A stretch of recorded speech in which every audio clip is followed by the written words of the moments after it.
Hello friend. आज का हमारा टॉपिक है what is link list, need of link list.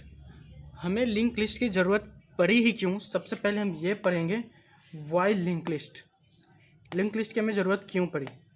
ठीक है, अगर आप किसी प्रोग्रामिंग लैंग्वेज से बिलोंग करते हैं लाइक सी++, जावा, पाइथन, अगर आप इनमें से किसी प्रोग्रामिंग लैंग्वेज से बिलोंग करते हैं तो उसमें क्या होता है कि एक एरे का कंसेप्ट होता है।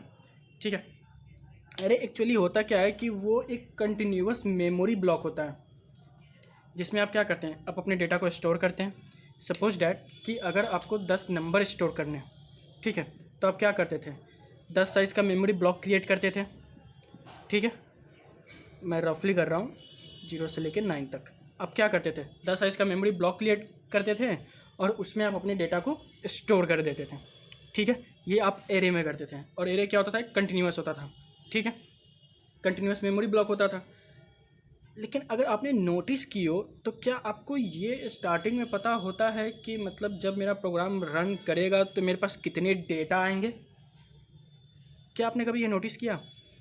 आपने, ठीक है, सपोज डैट आपको एट द स्टार्टिंग में तो आपको पता नहीं होता ना कि जब मेरा प्रोग्राम रन करेगा तो मेरे पास कितने डेटा आएंगे, 10 आएंगे, 5 आएंगे, 15 आएंगे, 20 आएंगे, 50 आएंगे, 100 आएंगे या 1000 आएंगे। इसके में कोई नॉलेज नहीं होती। ठीक है, तो आप क्या करते हैं, आप स्टार्टिंग में सपोज डैट आपने 100 साइज़ का एरे क्या किया, आपने क्रिएट कर दिया। ठीक है, आपने मेमोरी ब्लॉक, ये रैम है आपका, रैम में क्या होता है कि आपने 100 साइज़ का मेमोरी ब्लॉक आपने क्रिएट कर दिया। ठीक है, क्रिएट करने को तो आपने क्रिएट कर दिया, हो सकता है कि जब आप प्रोग्राम को रन कर रहे हो तो आपको सिर्फ 5 ही डेटा स्टोर करनी पड़ती हो, तो आपने 5 डेटा तो स्टोर कर दिया, लेकिन बाकी का क्या हो रहा है, 5 डेटा आपने स्टोर कर दिया, बाकी 95 जो है वो तो आपका वेस्ट ही हो रहा है ना। तो आप ये चीज़ देख रहे हैं कि आपको रिक्वायरमेंट पता नहीं है, लेकिन आप एक अपने प्रोग्रामिंग नॉलेज और प्रीवियस एक्सपीरियंस के बेस पे आपने मेमोरी ब्लॉक 100 का क्रिएट कर दिया, लेकिन आपको ये नहीं पता कि रन टाइम पे कितने डेटा आएंगे। हो सकता है कि 100 से कम आए, या हो सकता है एग्जैक्ट 100 आए, या ये भी हो सकता है कि 100 से ज़्यादा भी आ सकते हैं। अगर 100 से ज़्यादा आए तब तो फिर आपके पास तो 100 ही है, फिर क्या करेंगे। और एक बात इसमें पता है, अगर आपका ये रैम है, ठीक है, ये क्या है, आपका रैम है, ज़रूरी नहीं कि अगर आप 100 का एरे क्रिएट करना चाहते हैं, ये मैं फॉर एग्जांपल स्मॉल नंबर लेके बता रहा हूँ, तो आपको 100 जो एरे क्रिएट करना है वो आपको कंटिन्यूअस मेमोरी ब्लॉक एरे में मिल ही जाएगा, इसकी कोई गारंटी नहीं है। ठीक है, ऐसा भी हो सकता है कि आपके एरे में क्रिएट करने के लिए इनफ स्पेस है, ठीक है, लेकिन वो इनफ स्पेस जो है वो कंटिन्यूअस नहीं है, मतलब रेंडमली कहीं कहीं मौजूद है। लेकिन अगर आप सोच रहे हैं कि ये कंटिन्यूअस कि आपको मिल जाए, तो ये हर बार गारंटीड नहीं होता कि आपको कंटिन्यूअस मेमोरी ब्लॉक मिल जाएगी। कहने का मतलब लिंक लिस्ट की हमें ज़रूरत क्यों पड़ी, तुम इसको थोड़ा सा समझते हैं, थोड़ा इस डायग्राम से। ठीक है, कि एरे में ऐसी क्या कमी थी जिसकी वजह से हमें लिंक लिस्ट का मतलब एक अलग डेटा स्ट्रक्चर को इंट्रोड्यूस करना पड़ा, जो कि लिंक लिस्ट है। चलिए हम उसको थोड़ा डिटेल में समझते हैं। सपोज है कि आपका ये रैम है, ठीक है, एक्चुअली जब भी आप कोई प्रोग्राम रन करते हैं तो वो रैम में आता है। ठीक है, तो ये आपका रैम है, ठीक है, पहले से यहाँ पे कुछ डेटा मौजूद है,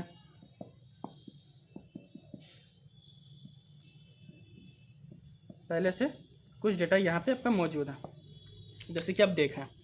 अब आपको क्या करना है कि आपको 100 साइज़ का एक एरे क्रिएट करना है। ठीक है, अब आप इसमें देख रहे होंगे कि 100 साइज़ का अब कंटिन्यूअस एरे ब्लॉक जो है क्रिएट नहीं कर सकते।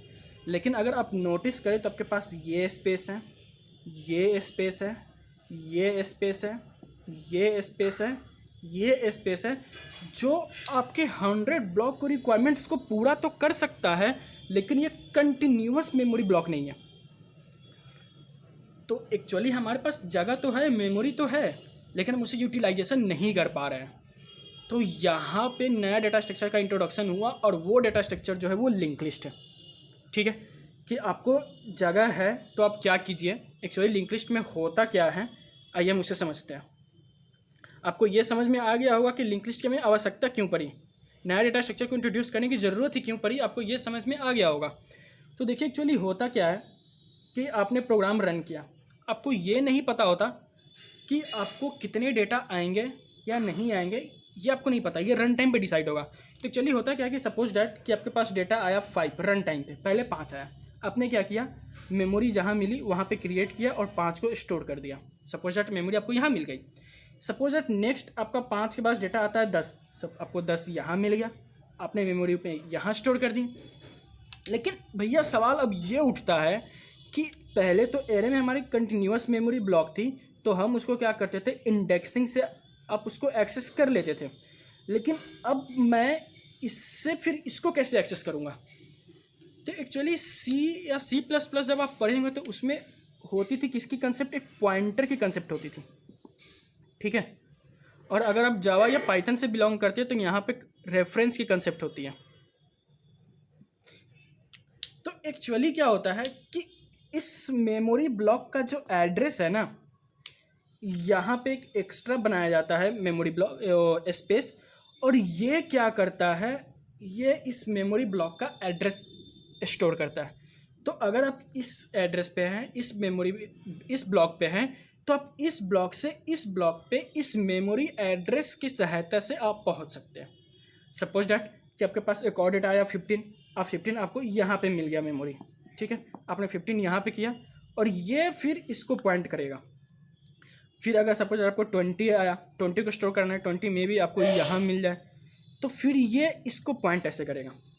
तो ये एक्चुअली कैसे होगा, ये 5 आया, ठीक है, फिर 5 किसको पॉइंट कर रहा है, 10 को कर रहा है, फिर 10 किसको कर रहा है, 15 को कर रहा है, और 15 किसको कर रहा है, 20 को कर रहा है, और 20 किसको कर रहा है, किसी को नहीं कर रहा है। तो यहाँ पे हम नल रख देते थे क्योंकि ये किसी को पॉइंट नहीं कर रहा है, ठीक है। देखिए 5 के बाद क्या आया, 10, ऑर्डर मेंटेन हो रहा है। 10 के बाद क्या आया, 15, ऑर्डर मेंटेन हो रहा है। 15 के बाद क्या आया, 20, आपको दिख रहा होगा 20 आया। लेकिन 20 के बाद हम कुछ स्टोर कर रहे हैं नहीं, मेरे पास रन टाइम पे 4 डेटा है, मैंने 4 डेटा को स्टोर कर दिया। अगर एरे में करते मैंने 100 का ब्लॉक क्रिएट कर दिया, रन टाइम पे आया कितना, 4, बाकी के कितने हो गए 96 मेमोरी ब्लॉक को क्या हो रहा है, वेस्ट ही हो रहा है ना। अच्छा अब एक बात बताइए, ये मेमोरी ब्लॉक तो क्रिएट हो गया, लेकिन हम यहाँ तक कैसे पहुँचेंगे? तो इसके लिए एक अलग से रेफरेंस बनती है, एक अलग से ब्लॉक बनाया जाता है जिसको हम लोग हेड कहते हैं, और इस हेड में इस ब्लॉक का एड्रेस होता है। तो देखिए इसमें किसका एड्रेस है, इसका। अब यहाँ से हम यहाँ पहुँचेंगे, फिर यहाँ से यहाँ पहुँचेंगे, फिर यहाँ से हम यहाँ पहुँचेंगे, और यहाँ से यहाँ पहुँचेंगे। अगर आप यहाँ पे, मैंने पिछले वीडियो लेक्चर्स में आपको बताया था एक linear data structure and non linear data structure के बारे में। तो नॉन लीनियर डेटा स्ट्रक्चर में क्या होता था कि मेमोरी जो है वो कंटिन्यूअस नहीं मिलती थी, रैंडमली कहीं भी मिल जाती थी, ठीक है।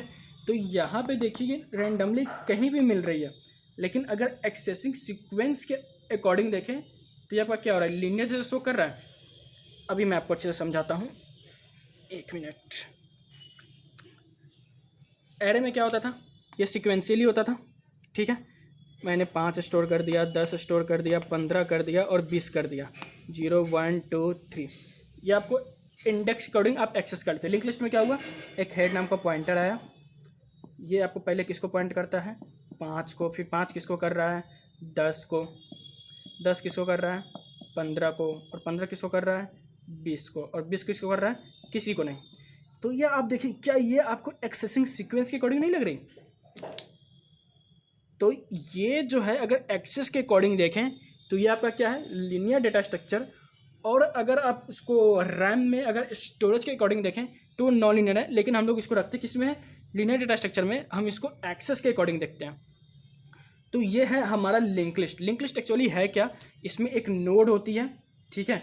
इस नोड में आप पहले यहाँ पे क्या रखते हैं, इंफॉर्मेशन मतलब डेटा रखते हैं, और दूसरे में क्या रखते हैं, आप इसको पॉइंटर कह लीजिए। अगर आप C या C++ में अगर प्रोग्रामिंग करते हैं, अगर जावा या फिर पाइथन में करते हैं तो आप इसको रेफरेंस कर लीजिए, जो कि अगले नोड को पॉइंट करता है, ठीक है। तो लिंक लिस्ट में क्या होती है कि हम क्या करते हैं कि रेंडमली जो होता है रन टाइम पे हम अपने लिंक लिस्ट को ग्रो करा भी सकते हैं और उसको स्मॉल भी करा सकते हैं, मतलब सिंक भी करा सकते हैं। सपोज डैट कि अगर आपने 5, 10, 15, 20 अपने 4 का क्रिएट कर लिया, ठीक है, हो सकता है आपको डिलीट करना पड़ जाए 10, तो फिर रन टाइम पे आपका क्या हो रहा है 5, 15, 20, ये आपका अब उसके बाद क्या होगा, ये आपका हो जाएगा 5, 15, 20।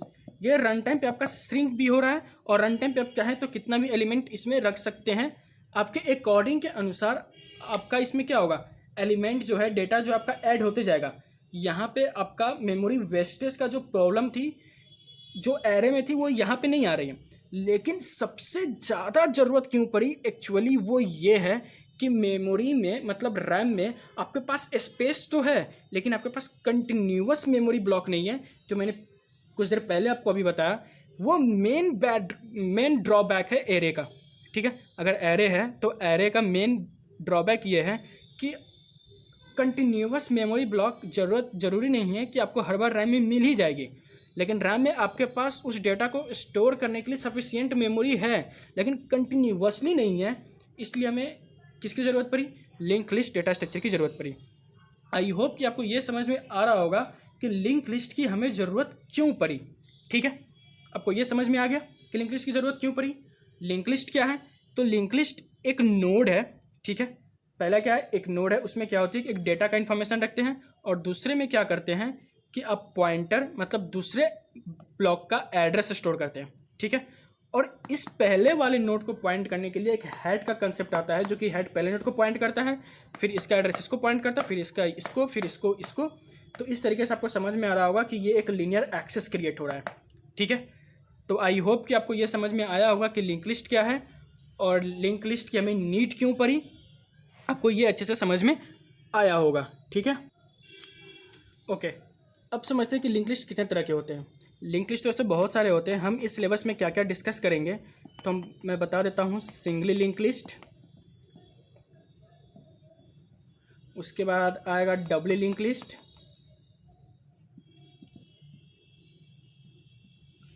और उसके बाद आएगा सर्कुलर लिंक लिस्ट।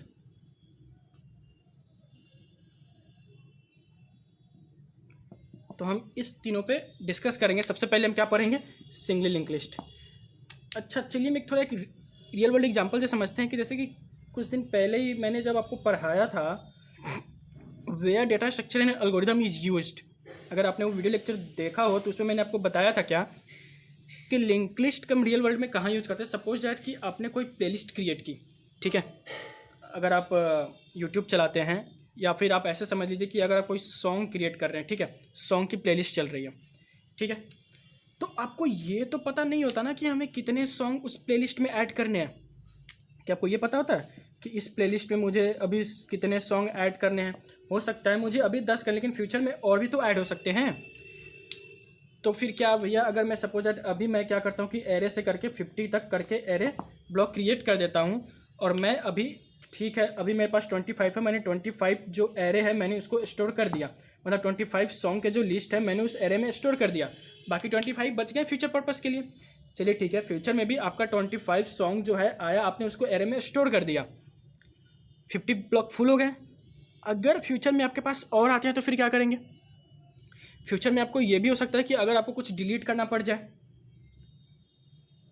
तो भैया उसके लिए आपके लिंक लिस्ट डेटा स्ट्रक्चर जो है ना काफ़ी इंपॉर्टेंट है, ठीक है। लिंक लिस्ट जो है काफ़ी इंपॉर्टेंट है। अगर आपको बार बार अगर मॉडिफिकेशन करने की ज़रूरत पड़ जाए तो वहाँ लिंक लिस्ट होता है, काफ़ी इंपॉर्टेंट रोल प्ले करता है। अभी इसके बारे में हम और डिटेल में जानेंगे जब हम सिंगल लिंक लिस्ट पढ़ेंगे, डबल लिंक लिस्ट पढ़ेंगे, सर्कुलर लिंक लिस्ट पढ़ेंगे। तो फिर मैं थोड़ा प्रैक्टिकली आपको समझाऊंगा कि एरे और लिंक लिस्ट, कब हमें एरे यूज़ करना चाहिए और कब हमें लिंक लिस्ट यूज़ करना चाहिए। मैं इस तीनों टॉपिक को ख़त्म होने के बाद थोड़ा प्रैक्टिकल में और अच्छे से समझाऊंगा। तब तक के लिए इतना ही। आई होप कि आपको ये समझ में आया हो कि लिंक लिस्ट क्या है और नीड ऑफ लिंक लिस्ट, हमें क्यों ज़रूरत पड़ी लिंक लिस्ट की। मैं आपसे ये उम्मीद करता हूँ कि आप भी थोड़ा गूगल पे जाएं, सर्च करें, पढ़ें, और आप अपनी राय क्या है कि लिंक लिस्ट की हमें ज़रूरत क्यों पड़ी, आप उसके बारे में कमेंट करें। आज के लिए इतना ही। Thank you.